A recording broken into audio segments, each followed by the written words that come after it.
Mo ni ang akong boarding house dito sa Manila, no? Sa may Intramuros. Ano yun? Mga double deck. So diha ang akong kabina, akong nagdaanan.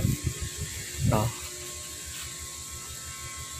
Dire ko dati ibabaw ka na. Diha ko dati kana. Tapos sabalin ko dito. Pag uli sa isa sa Negros, no. Dire ko mo nila mga pandre sa sulod.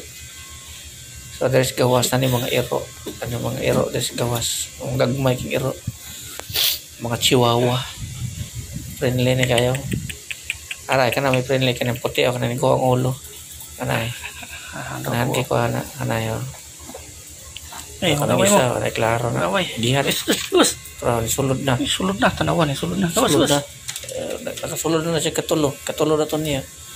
Ito eh. Namuha ni din ako boarding house. Karena yung pinaka-friendly na ako. Favorite nga na pero.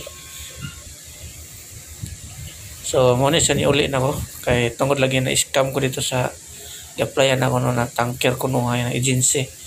Basura nga agency nga ng Kim Logistics. Puro paasa. Wala de klaro. Muna isang higdaanan ako dito sa Imbito Gumasikap. No, tourist. Sa tourist cabin siya. Muna tourist. So nindot yung forma.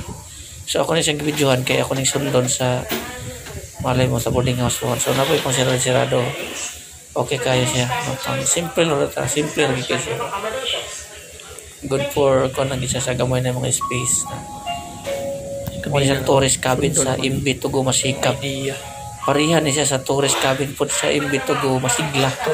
Ingani sa no, ingani sa forma. So shout out.